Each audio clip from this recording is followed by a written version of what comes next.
भगवते वासुदेवाय। नारायणं नमस्कृत्यं नरं चैव नरोत्तमं देवीं सरस्वतीं व्यासं ततो जयमुदीरये। मूकं करोति वाचालं पङ्गुं लङ्घयते गिरिं यत्कृपातमहं वन्दे परमानन्दमाधवम्। श्रीमद्भागवत महापुराण एकादश स्कंध चतुर्दश अध्याय। श्री भगवान उवाच कहन्ति प्रभु दामोदर शुण उद्धव ज्ञानसार। नाही संसारे अनुमान निस्तार भक्ति जोग बिनु। मुझे बोइली मते भज संसारे सर्व कर्म तेज। तार प्रस्ताव एबे शुण जेबे जिणिबु तिनि गुण। उद्धव श्रीकृष्ण वाच प्रकृति पुरुष प्रमाणे तम सात्विक रज गुणे। ईश्वर नित्य निरंजन निर्गुण सत्य सनातन। एणु ताहार नाही भेद शुण कहिबा तत्वबोध। भक्ति लक्षण सयळे साधिब जेउ पुण्य बळे। सात्विक करी तीक्ष्ण बाण जिणिब रज तम गुण। निर्मल चित्त हृदय धरी जेबा सुजन सेवा करी। ए भावे सात्विक निर्गुण कर्मे नाशन्ति बेनिगुण। तेणे अधर्म क्षय पाई सात्विक ज्ञान प्रकाशई। जन्म मरण कालक्रम आगम पूजा वेद धर्म। निर्मल ध्यान उपदेश ए आदि संस्कार विशेष। एणु तु जेते वस्तु जात जान तु त्रिगुणे जड़ित। सात्विक भावे एहा साधी साधु पंडित शुद्ध बुद्धि। रजतामस गुण दुई गुरु वचने दूरे थोई। तेबे सात्विक मय ज्ञान निकटे हुए उत्पादन। केवल परमार्थ शास्त्र अभ्यास करुथिब नित्य। तर्क पाषाण्ड शास्त्र जेते अभ्यास न करिब चित्ते। सुगंध सुशीतल वारी सुदूरे स्नान परिहरी। सात्विक मय तीर्थ जले स्नान मार्जना साधु मेले। निरते थाई शुद्ध चित्ते तम राजस प्राणी जेते। ताहांको न करिब संग जेसने समुद्र तरंग। पवन बळे जन्म होई निर्मल रूपे नदी सई। एणु असाधु संग तेजी नित्य सात्विक संग भोजी। सात्विक मय पुण्य देशे निवास करी बहु श्वासे। जे प्राणी द्युत क्रीडारत असाधु संग अविरत। केबे न करिब मेळे निश्चिन्ते रहिब निरळे। पुण्य करिब पुण्य काळे निषेध न करिब ढाळे। सात्विक विना कर्म जेते केबे हेन कल्पिब चित्ते सात्विक कर्म मान करी ग्रज तामस परिहरी अपर केते काम्य कर्म तेणे नहिब मति भ्रम शैव सात्विक क्षुद्र दीक्षा केबे हेन करिब शिक्षा विष्णुर मंत्र उपदेश सात्विक जनर विश्वास सात्विके विष्णु ध्यान करी गृह संसार न सुमरी केवल सात्विक संसार चित्त शोधिब निरंतरे शरीर कर्म मान जेते बाह्य करिब लोक मते ए दश विधि वस्तु जात जानतु त्रिगुणे जड़ित एणु पंडित जन जेते कर्म साधिब सत्य मते सात्विक सेवा तत्परे सत्य बढ़ई निरंतरे तेणु विशुद्ध हुए मन निर्मल प्रकाश ज्ञान जेसन बने बांसे बांसे अनल उपजे हरसे से बन दहे तेज बले पुणी से लिभई निशले ए रूपे गुणमय देह थाऊ सात्विक भावे रह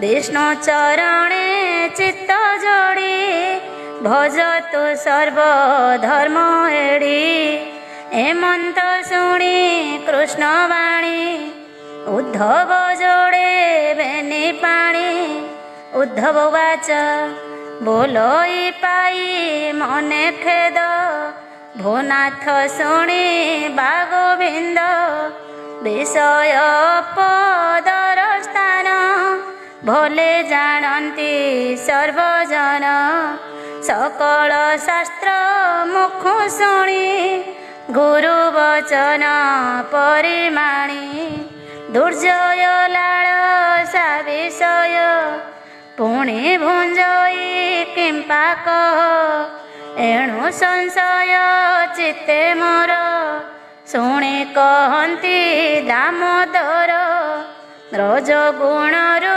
ए प्रकाश एमंते बुद्धि करे भ्रंश संकल्प विकल्प एवेणी नाना विकार मने घेनी बेनी संजोगे मोह जोड़े नाना प्रकार काम बढ़े कुमति जनकर मने प्रकाश नाना कुसाधने निरते काम बस होई कर्म करई मोह बही केवल कर्मे बुद्धि भ्रम न जाने हानि लाभ कर्म केवल दुख मात्र सार एक कथा न जाने पामर मिथ्या विलासे मनग्रस्त राजस गुणे विमोहित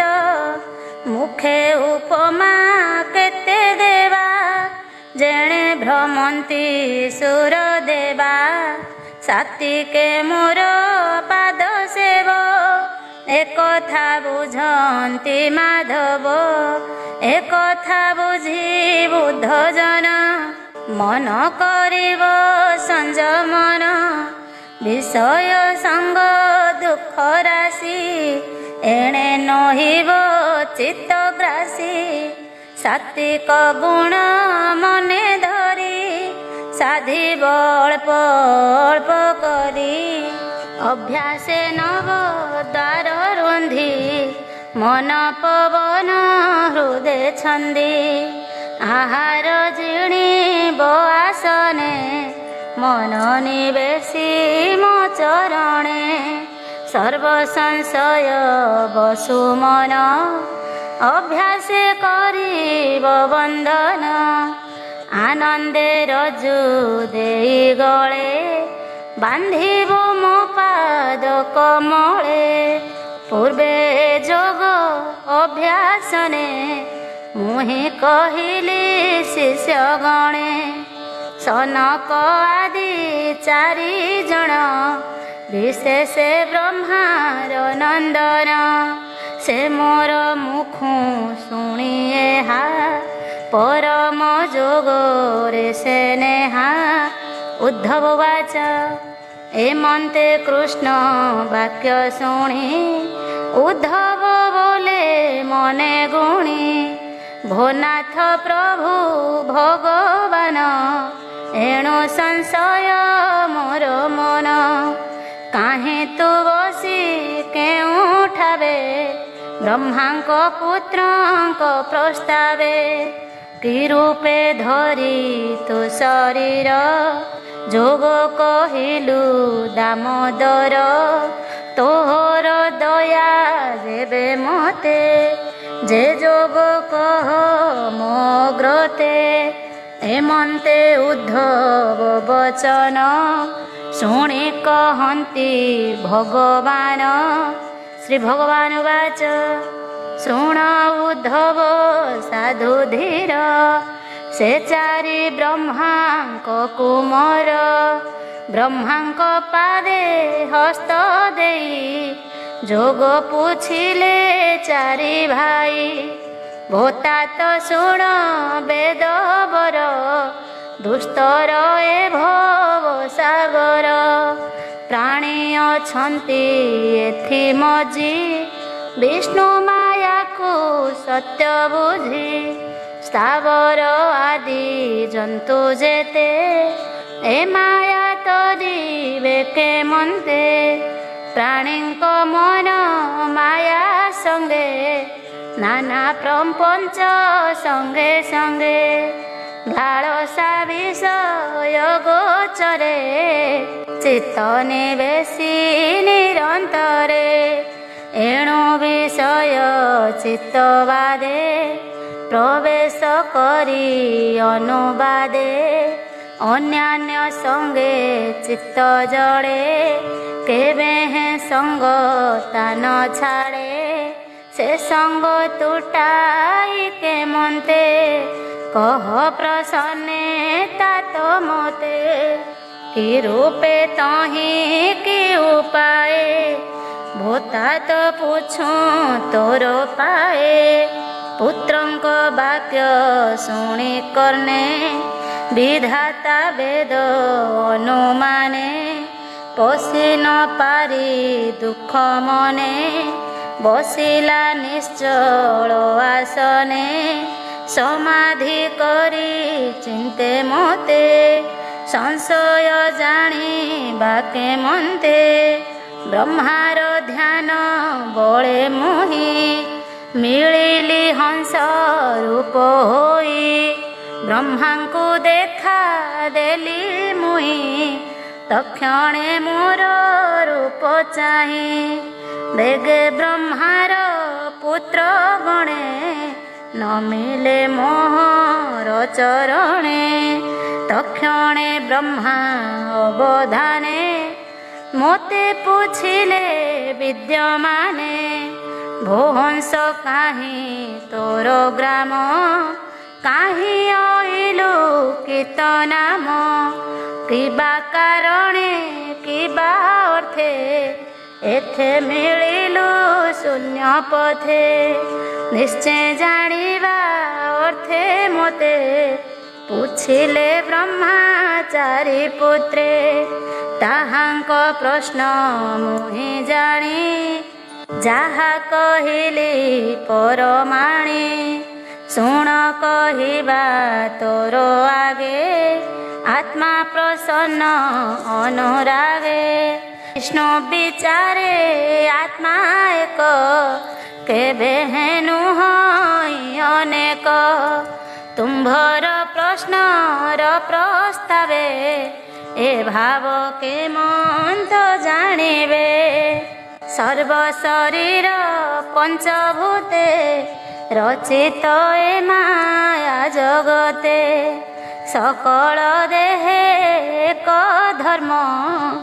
ତୁମ୍ଭେ ପୁଛିଲ ବ୍ରତ କର୍ମ କି ବୋଲି ପଚାରିଲ ମୋତେ। ସେ ପ୍ରଶ୍ନ ଘଟିବ କେମନ୍ତେ ହୃଦୟରେ ଯାହା ପରିମାଣେ। ଯେ କିଛି ଶୁଣି ମୁଖେ ଭଣି ଇନ୍ଦ୍ର ଗୋଚରେ ମନ ବୁଦ୍ଧି। ଯେ ଭୋଗ ବିଷୟ ପ୍ରସିଦ୍ଧି ଏ ସର୍ବମୋହର ଆୟତ। ମୋ ବିନୁ କିଛି ନୁହେଁ ସତ୍ୟ। ମୁଁ ସର୍ବ ବିଷୟ ଈଶ୍ୱର। ମୋ ତହୁଁ ଆତ୍ମା ନୁହେଁ ପର। ଜୀବ ସ୍ୱରୂପ ସର୍ବଦେହେ ମୁଁ ଥାଇ ସକଳ ବିଷୟେ। ବିଷୟ ମୋର ଦେହେ ପାଶେ ଏଣୁ ବିଷୟ ରସେ ରସେ। ଏ ଦେହ ମାତ୍ର ଚିତ୍ରରତ ବିଷୟ ବାସନା ସମ୍ଭୂତ। ଦୁର୍ଜୟୀ ବିଷୟ ବାସନା କେ କରିପାରେ ତା ଖଣ୍ଡନା। ବିଷୟ ସେବନେ ନିରତେ ଚିତ୍ତମଜୟୀ ଅନୁବ୍ରତେ। ବିଷୟ ଧ୍ୟାନେ ଚିତ୍ତେ ଜଳେ ତ୍ରିଗୁଣ ମାୟା ନିତ୍ୟ ଛିଡ଼େ। ଏଣୁ ଯେ ମୋହର ଚରଣେ ଆଶ୍ରୟ କରନ୍ତି ଦାସପଣେ। ସର୍ବ ସଂଶୟ ମାନ ତେଜ କେବଳ ଭାବେ ମୋତେ ଭଜ। ମନର ବିଳାସ ଜଗତେ ଗଗନେ ବିଜୁଳି ଯେମନ୍ତେ। ଅତ୍ୟନ୍ତ ଅଟଇ ଚଞ୍ଚଳ ଯେ ସନେ ପ୍ରକାଶେ ଅନଳ। ଏକ ଏ ବହୁ ଜ୍ଞାନମୟେ ପ୍ରକାଶେ ବହୁ ରୂପ ପ୍ରାୟେ। ଅନିତ୍ୟ ସଂସାର ଗହନ ତୁ ଏହା ଚିତ୍ତେ ଅନୁମାନ। ଏ ସୃଷ୍ଟି ରହେ ସର୍ବଠାଏ ତୁ ଯେହ୍ନେ ବୁଲୁ ନାନା ଦେହେ। ଅନନ୍ତ ବାସନା ତୋର ଆତ୍ମାର ସୁଖ ପୂର୍ଣ୍ଣ କର। ସକଳ ଚେଷ୍ଟା ପରିହରି ଆନନ୍ଦେ ସଂସାରେ ବିହରି। ଭକତି ରସ ମଦେ ଲୀନ ଜଗତେ ସିଦ୍ଧ ଯୋଗୀ ଜନ। କେବଳ ନିଜ ଦେହ ଚିନ୍ତି ଅଛି କି ନାହିଁ ନ ଜାଣନ୍ତି। ଅଦୃଷ୍ଟ ବଳେ ଏ ଶରୀର ଆଗମ ନିଗମ ବ୍ୟବହାର। ଏଣୁ ଏହାର ଆଦି ଅନ୍ତ ଏ ପୋଷେ ଜ୍ଞାନୀ ଯୋଗୀ ଚିତ୍ତ। ମଦ୍ୟପ ଯେହ୍ନେ ମଦ ଖାଇ ସତ୍ୟ ସତ୍ୟ ନ ଜାଣଇ। କେବଳ ସୁଖ ମଦ୍ୟପାନେ ଆନନ୍ଦେ ଘୃମିତ ଲୋଚନେ। ଅଛି କି ନାହିଁ ନିଜ ଦେହି ଉଭୟ ମତ ନ ଜାଣଇ। ଜ୍ଞାନୀଏ ମନ୍ତର ସରସେ ସୁଖ ସମୁଦ୍ରେ ନିତ୍ୟ ଭାସେ। ଶୁଣ ହେ ସନକାଦି ଜନ ତୁମ୍ଭେ ଯେ ବ୍ରହ୍ମାର ନନ୍ଦନ। ସେ ପ୍ରାଣୀ ବେନି ପରିହରେ ବିଷୟ ବାସନା ନ କରେ। ଭୂତ ଭବିଷ୍ୟ ବର୍ତ୍ତମାନେ ଏ ଜୀବ ଥାଇ ସର୍ବସ୍ଥାନେ। ବସଇ ସକଳ ଶରୀରେ ଏ ସତ୍ୟ ଅନ୍ତର ବାହାରେ। ସର୍ବ ଶରୀର ନିରପେକ୍ଷ ମୋ ରୂପ ଦେଖିବ ପ୍ରତ୍ୟକ୍ଷ। ଅନାଦି ଅବିଦ୍ୟାରେ ବନ୍ଦୀ କର୍ମ ବାସନା ବଳେ ଛନ୍ଦି। ସତ୍ୱାଦି ରଜ ତମ ଗୁଣ ଏ ମାୟା ଦେହର କାରଣ। ମୋର ଚର चित्त बळे निवेशी समाधि निश्चले सहजे चित्त दृढ़ करी विषय रस न सुमरी व्यर्थे अहंकारे मन जीवन संसार बंधन माया संसार घोर बणे ए जीव भ्रमे अकारणे एणु पंडित साधु जन मो देहे देई बुद्धि मन संसार चिंता दूर करी चित्ते मो चरण सुमरी जाबत नाना भ्रम चित्ते ए जीव भ्रम निरते ताबत घोर दुख मन जानी न जानी मूढ़ मन एमंत अनुमान चित्ते सहज दुख सुख पथे ते जीव हर सविषाद संसार वासना प्रमाद धर्म धर्म कूट बुद्धि एमान काट चित्त शोधि साधुंक मुखागत ध्वनि ज्ञान खड़ग घरे घेनि गुरु वचन अनुरागे चित्तु बड़िमा काट बेगे चित्तु संशय ग्रंथि तेज सेवक भावे मते भज परम ब्रह्म जोग मार्गे भावे कहिलु तुम्भ आगे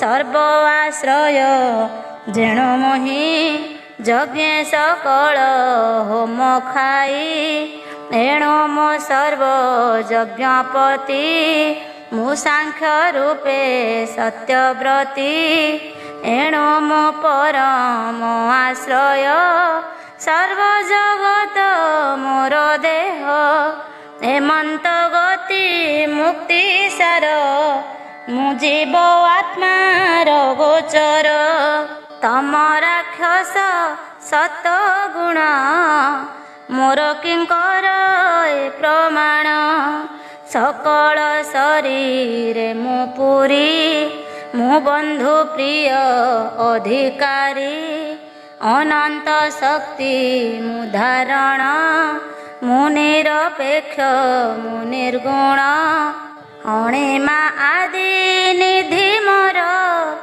एणु मु बोला ईश्वर समस्त मोहर किंकर एणु मो नाही निज पर तुम्भे जे ब्रह्मा चारि सुत एणु मु जानी तुम्भ चित्त ब्रह्मार ध्यान बड़ू करी मिलिली हंस रूप धरी परम जोग तुम्भ आगे मुहि कहिली ब्रह्म भागे ए जोग सुखे चित्ते धर संसार पर्यटन कर हेमंते प्रभु वासुदेव बोलन्ति शुण हो उद्धव ब्रह्मार पुत्र चारि जन आनंदे शुणी मो वचन सर्व संशय कले दूर आनंदे धरी मो पयर स्तुति पठन अनुवादे भावे पूजिले मोर पादे ब्रह्मा को करी अवधान मु तो हूँ हेली अंतर्ध्यान हेमंते कहन्ते अच्युत उद्धव शुणी कृतकृत्य आनंदे कृष्ण पाद धरी रोम पुलक तनु करी शुणी आनंद ब्रह्मरस कहोई जग नाथ दास। इति श्रीमद्भागवते महापुराणे परमहंस्यां संहितायां 82 एकादशस्कन्धे श्रीकृष्ण उद्धव संवादे नाम 14 अध्याय।